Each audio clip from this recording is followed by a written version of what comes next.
Anita Pirelli, the author of the fantastic book called The Big But, which is really, really good, available all over the place. We'll talk about that shortly. One of the key things that goes along with the others of relationships and money within the book is where the archer, which is this person, this thing that's helping the main character along in the book, talks about the cause and effect. And tell me a little bit about the cause and effect in terms of the law of attraction and why you put that in the book. Cause and effect is that, and how it aligns with the law of attraction is that you have the thought, which is the cause, and then you have the outcome, which is the effect. So I've talked about in other podcasts about the world within becomes the world without. So your thoughts within are the cause, and the effect of that thought is what you are creating in the world around you, or the outcome. So there's event 1, which is the cause, and event 2, which is the effect. Now, if you think about, for example, dropping a glass. So event 1 is the glass being dropped, and event 2 is broken glass on the floor. So that's what we mean by cause and effect. People may think of it in an easier way of thinking of it as karma.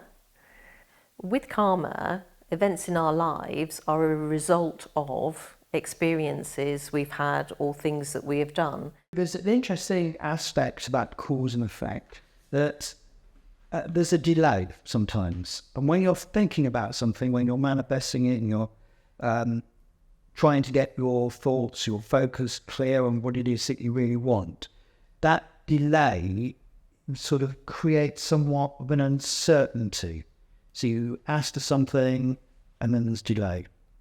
How does the law of attraction sort of work in that respect?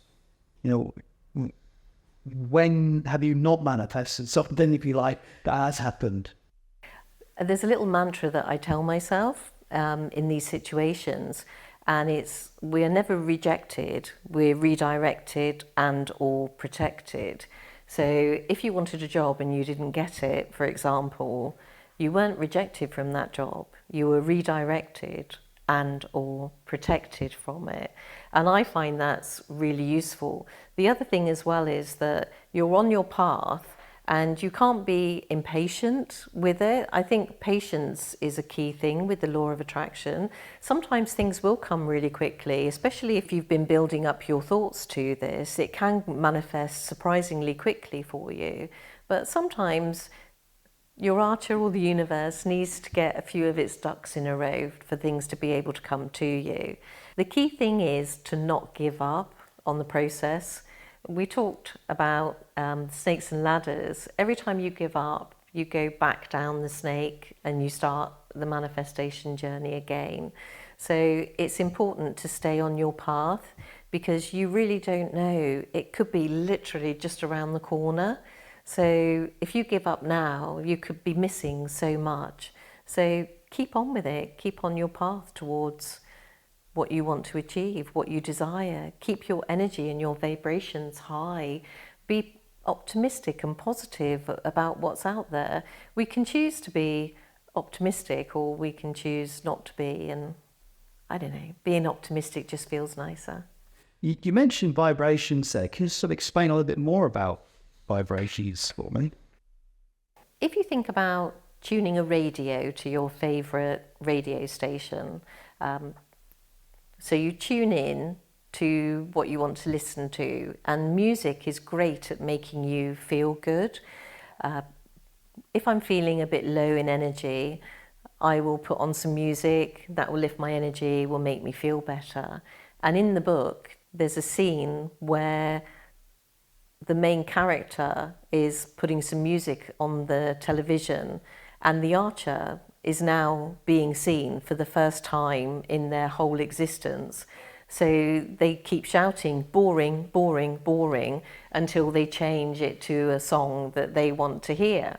And they also point out that this is a song that really raises their vibrational energy. There are some songs that automatically you want to get up and you want to move to, and you want to have that vibration. So if you think about it, you're tuning in to a vibration that makes you feel good. And the way I like to think of vibration is that it's like a swirling vortex that starts around my feet, and it's quite small. And then as it comes up my body, it gets bigger and bigger and bigger until it's swirling, around my head, this massive vortex. And there's a belief that low energy things vibrate at a low energy, and high energy things vibrate at a higher energy. So really, all we want to attract is the high energy stuff, because we can put our arms out and embrace it and bring it to us. Why would we want to concentrate on anything that's low vibration? So tell me a little bit more, give me some examples of the vibrations. What sort of things are you talking about? For example, I used an analogy before about driving a car and merging in lanes. So say you're driving along, there's 2 lanes and it's about to merge into one. Now, I'm the right-hand lane person. I always think to myself, they created 2 lanes for a reason, so I'm in the right-hand lane and I'm going to merge at the end. Sometimes people take offence to the fact that you appear to have overtaken a number of cars. They'll pull up to the bumper in front and they won't let you in. Now, depending on the mood that I'm in, I will either find that amusing, or it could really niggle me that that's the whole point of a merging lane.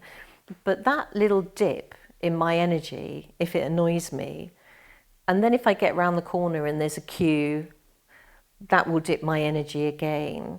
And then when I get home, I might get out of the car and drop my handbag or my travel mug, and that dips my energy. So that little initial dip is attracting more things that I don't want into my energy. Whereas if I just smile and, assume that maybe this person needs the toilet really, really badly, and that's why they didn't let me in, because they need to get home as quick as possible, then my vibration doesn't dip, it doesn't drop low, and therefore I'm not going to attract anything else negative on my journey home.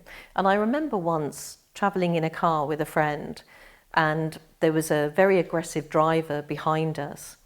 And the driver behind us kept pulling up to them really close and then dropping back.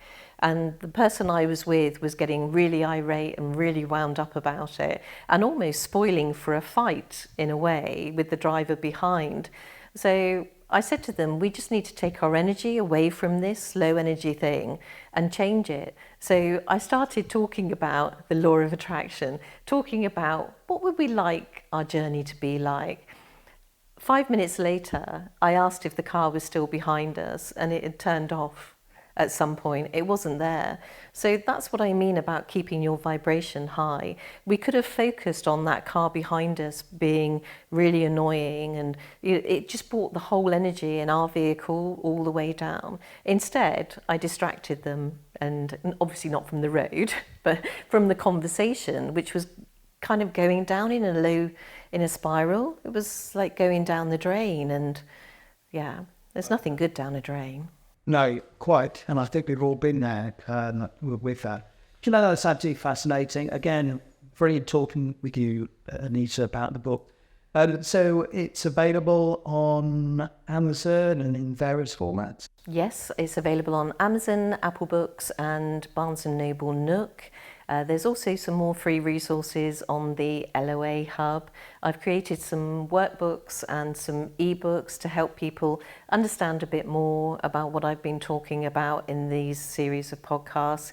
And it would be great if people want to connect and tell me their success stories, because we all want to know our success stories. And even if you're struggling with an aspect of the law of attraction, I might be able to help.